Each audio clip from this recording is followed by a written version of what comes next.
This is a homily for the 7th Sunday in Ordinary Time. The responsorial psalm is taken from Psalm 102. The Gospel for this Sunday comes from the Gospel of St. Luke, chapter 6, verses 27 to 38. To download the text of this homily as a PDF file, go to sundayhomilies.au. We are still with Jesus during his Galilean ministry. Jesus has just been on a mountain where he spent the whole night in prayer. When day came, he summoned his disciples and chose 12 of them, whom he called apostles. Jesus and his disciples then come down from the mountain and stop at a level piece of ground.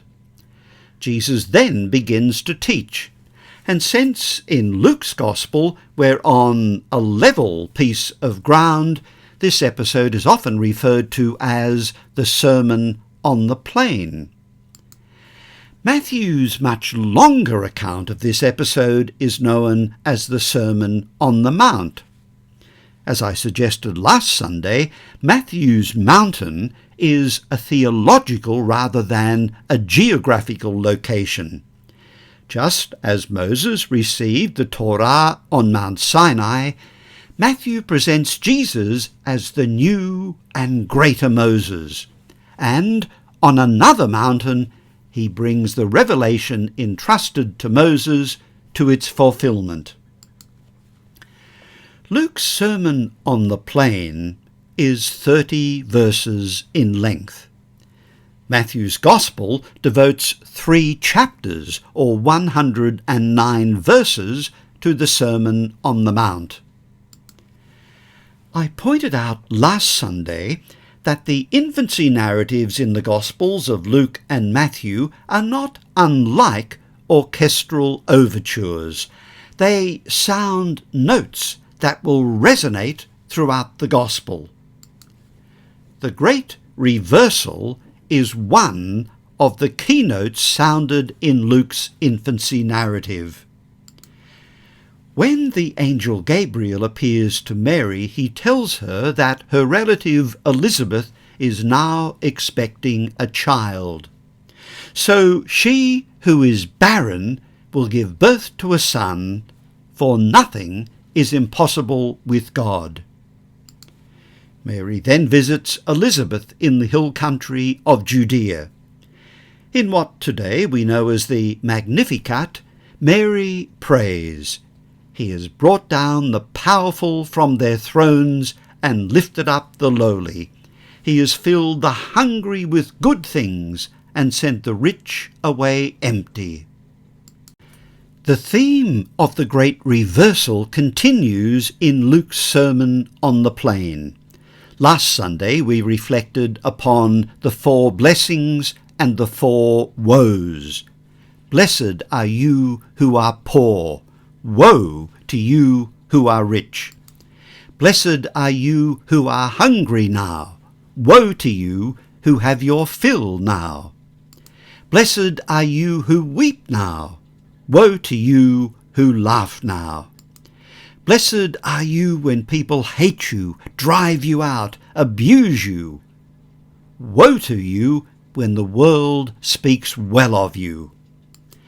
Jesus is making it very clear that the new life of God's kingdom is a complete reversal of the world's values.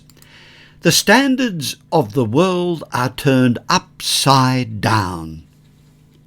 Tom Wright describes this great reversal in these words. It's an upside-down code, or perhaps Jesus might have said a right way up code instead of the upside-down ones people had been following. God is doing something quite new. As Jesus had emphasized in the synagogue at Nazareth in chapter 4, he is fulfilling his promises at last, and this will mean good news for all the people who haven't had any for a long time. the poor, the hungry, those who weep, those who are hated. Blessings on them. This upside-down code, the great reversal, continues in today's gospel. Love, not hate, your enemies. Do good, not harm, to those who hate you. Bless, not curse, those who curse you. Do not seek revenge, but rather pray for those who treat you badly. If someone slaps you on one cheek, present the other cheek as well. To anyone who takes your cloak from you, do not refuse your tunic. Or, as we might say, if someone takes your coat, do not refuse your shirt either. Jesus then says, treat others as you would like them to treat you.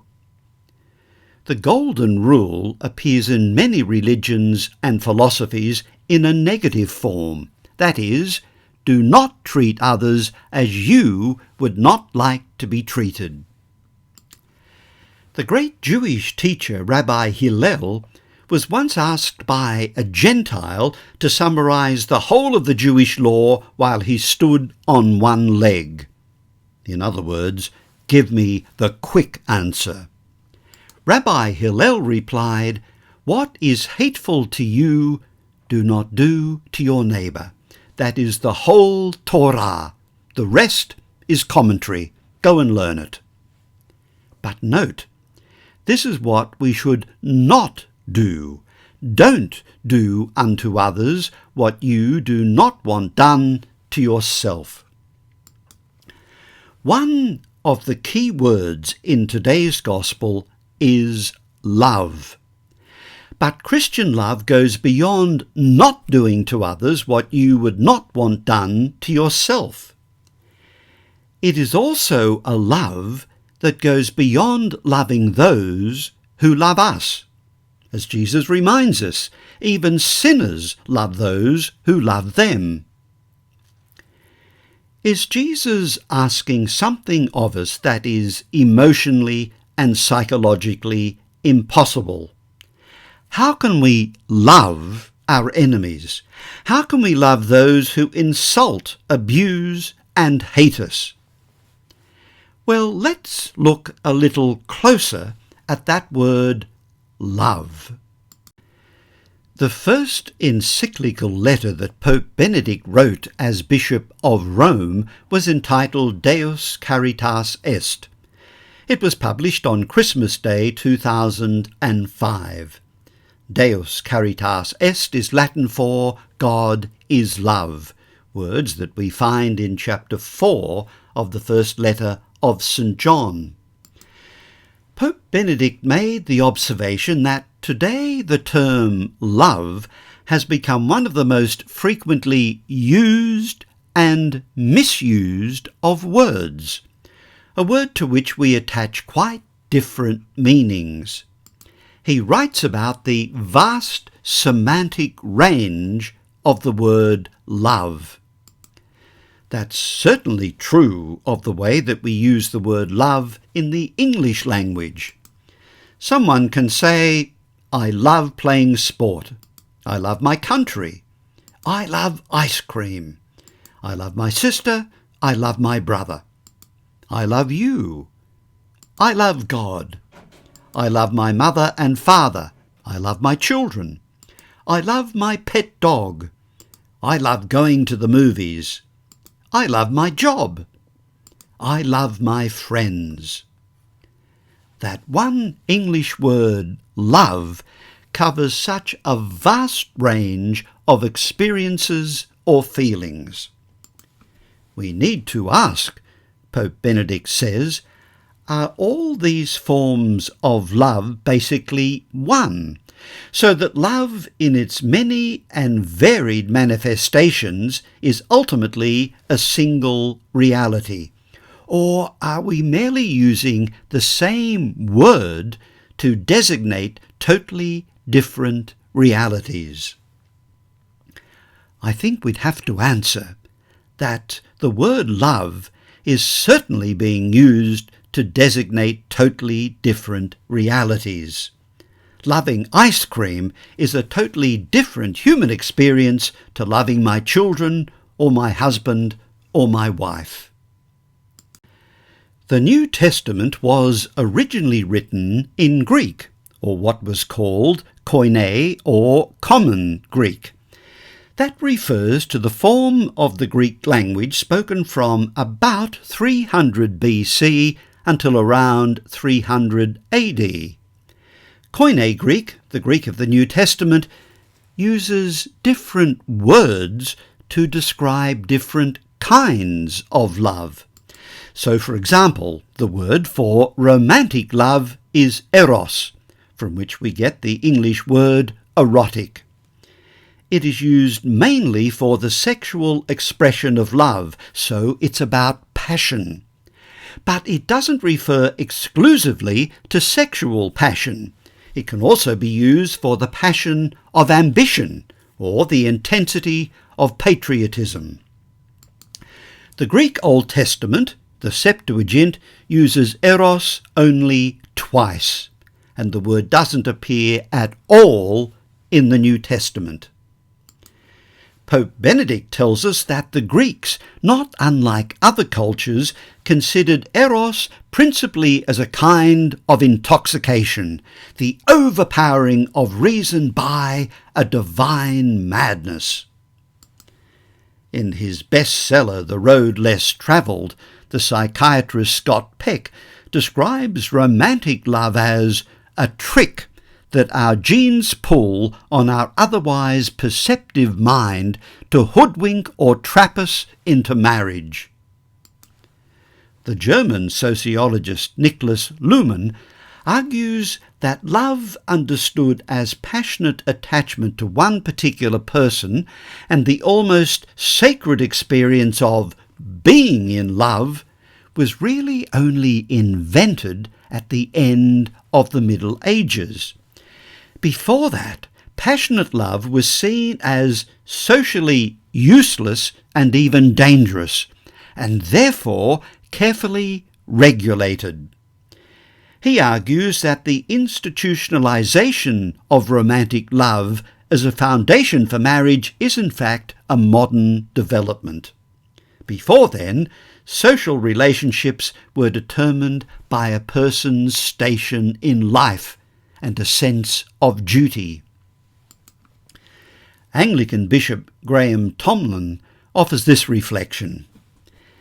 The emotions of romantic love may be the initial stirring that draws two people together, but it doesn't usually keep them together. Sometimes that intense feeling fades and nothing replaces it, which is when the relationship runs into trouble. In a healthy relationship, it matures into something more solid and reliable, less dependent on the attractiveness of the beloved. Most of us get saggy, wrinkled, and set in our ways as we get older. So love needs to depend less on the feeling of attraction than on something that can grow within us, a capacity to love, to put someone else's needs above our own, regardless of who they are or what they look like. Eros, or romantic love, is quite different to philia, the word used for the kind of love that we know as friendship or affectionate regard. The name of the American city Philadelphia is formed by the amalgamation of philia and the Greek word for brother, adelphos. Philadelphia is therefore the city of brotherly love. Philia is used in St. John's Gospel to express the relationship between Jesus and his disciples. He tells his disciples, "I call you friends." In John's Gospel, it is also used of the love of Jesus for Lazarus and the love of Jesus for the beloved disciple. It's interesting to note that in English, we use the expression falling in love. However, we don't talk about falling into friendship. We make friends. Cardinal Timothy Radcliffe says that a passionate love is experienced as a sort of compelling destiny. We are bowled over. But friendships are made, deliberately sustained and cultivated. Another Greek word for love is storge, which is used especially of relationships within the family, the love of parents for their children and children for their parents, and the love of siblings for each other. Another form of love is philatia. It refers to self-love. Self-love is not the same as narcissism, which is an extreme and obsessive admiration of one's self. We must love ourselves. After all, Jesus tells us that we must love our neighbour as we love ourselves. This means that we will not be able to love a neighbour if we don't love ourselves first. But this kind of love does not demand the kind of endless self-giving that ends up with burnout, exhaustion, or even abuse. Loving my neighbour as myself requires that I look after myself, and if I don't do that, I will be of little use to the neighbour who needs my care and attention. A final word for another kind of love is xenia, which could be translated as hospitality, or the love and friendship that we extend to guests. The exact opposite of this kind of love is xenophobia, which is fear and intolerance of the foreigner. One of the darker manifestations of xenophobia is racism. When Jesus tells us that we must love our enemies, the New Testament uses none of the words that we've considered. The key word for love in the Greek New Testament is not Eros. It is not philia, although the verb phileo is used 25 times. It is not storge. It is not philatia, nor is it xenia. The word for love in the New Testament is agape. The noun is agape, and it occurs 116 times. The verb is agapao, and it occurs 143 times. And the adjective is agapetos, and it occurs 61 times. The three words in this group occur in nearly all the writings of the New Testament, a total of 320 times. In chapter 13 of his first letter to the Corinthians, St. Paul describes agape in these words. It is always patient and kind, not envious, arrogant, or rude, not boastful or conceited. It does not insist on its own way. It is not irritable or resentful. It does not rejoice at wrongdoing. It rejoices in the truth. It is always ready to make allowances, to trust, to hope, and to endure whatever comes. In his book The Four Loves, C.S. Lewis writes, "Agape is the love that, unlike the others, has no hunger that needs to be filled, only plenteousness that desires to give. It is wholly disinterested and desires simply what is best for the beloved. It enables a person to love what is not naturally lovable: lepers, criminals, enemies, the sulky, the superior, and the sneering." In the words of Pope Benedict, love, agape, is concern and care for the other. It seeks the good of the beloved. It becomes renunciation, and it is ready and even willing for sacrifice. It is a journey, an ongoing exodus out of the closed, inward-looking self towards its liberation through self-giving, and thus towards authentic self-discovery, and indeed the discovery of God. Jesus tells his disciples, "Be compassionate just as your Father is compassionate."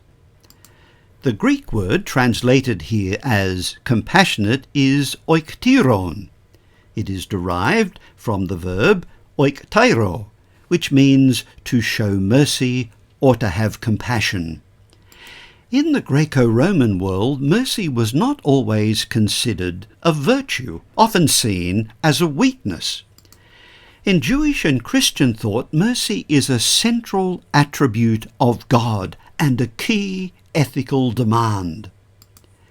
The adjective oiktiron is often used to describe a deep sense of compassion and mercy, often attributed to God or expected of believers. It conveys a heartfelt empathy and a readiness to alleviate suffering. In the New Testament, it emphasizes the character of God as merciful and the call for believers to be merciful. This same adjective is to be found in today's responsorial psalm. The Lord is compassionate and gracious, slow to anger and rich in mercy. In the Septuagint, the Greek translation of the Hebrew Bible, the adjective compassionate is oiktiron, and the word used in the Hebrew Bible is rakum. The Hebrew word rakum is used to describe the compassionate and merciful nature of God. It emphasizes God's deep love and tender mercy towards creation. This adjective is often used in conjunction with other attributes of God, such as graciousness and faithfulness. Jesus then says, "Do not judge, and you will not be judged. Do not condemn, and you will not be condemned. Forgive, and you will be forgiven." Archbishop Desmond Tutu was chairman of the Truth and Reconciliation Commission in South Africa. The commission was charged with uncovering the atrocities that occurred under the apartheid system.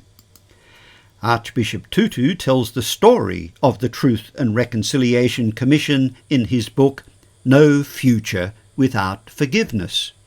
He says that there were two types of testimony before the commission: the often harrowing personal stories of the victims and their families, and secondly, the depositions of the perpetrators who sought amnesty by confessing their crimes. The Commission focused especially on enabling the wrongdoers to repent and publicly ask forgiveness. Tutu writes, "We were constantly amazed in the Commission at the extraordinary magnanimity that so many of the victims exhibited. Of course, there were those who said they would not forgive. That demonstrated for me the important point that forgiveness was neither cheap nor easy. True reconciliation is not cheap. It cost God the death of his only begotten Son. In forgiving, people are not asked to forget. Forgiveness does not mean condoning what has been done. It involves trying to understand the perpetrators and so have empathy, to try to stand in their shoes and appreciate the sorts of pressures and influences that might have conditioned them. Forgiveness is not sentimental. Forgiveness means abandoning your right to pay back the perpetrator in his own coin, but it is a loss that liberates the victim." Those final words bear repeating. Forgiveness means abandoning your right to pay back the perpetrator in his own coin, but it is a loss that liberates the victim. What happens when we respond to violence with violence? What happens when we harbour thoughts of revenge if we cannot or will not forgive? Well, consider this example. It's a good metaphor to describe those who are consumed by anger and revenge. A jellyfish called Medusa is found in the Bay of Naples in Italy. I'm relying here on Lewis Thomas's book entitled The Medusa and the Snail. Thomas tells us that the jellyfish swallows the slug of a snail of the nudibranch variety and draws it into its digestive tract. A pleasant snack. But the slug then slowly begins to eat the jellyfish from the inside out, and by the time the snail is fully grown, it has devoured the entire jellyfish. And the desire for revenge can likewise devour us. Sister Helen Prejean's book, Dead Man Walking, an eyewitness account of the death penalty, was published in 1994. Dead Man Walking refers to Sister Helen's ministry. She offers a pastoral presence to prisoners condemned to death. These condemned prisoners are the walking dead. Sister Helen began her prison ministry in 1981. How did she get into such a ministry? She began writing to Patrick Sonnier, a death row prisoner sentenced to die in the electric chair for killing 2 teenagers. At Sonnier's request, she began to visit him regularly as his spiritual advisor. Over the past 20 years, she has accompanied many prisoners during the lead-up to their execution. But Sister Helen soon realized that there was another group who also needed her help. The families of the victims of the crimes these men had committed. She is the founder of Survive, a victims advocacy group in New Orleans, and she continues to counsel not only inmates on death row, but also the families of murder victims as well. Speaking of the families of murder victims, she says, their first reaction is one of rage, loss, and wanting to retaliate. Asked if they want the death penalty, they unequivocally say, yes, I'd like to pull the switch myself. I'd like to kill this person with my bare hands.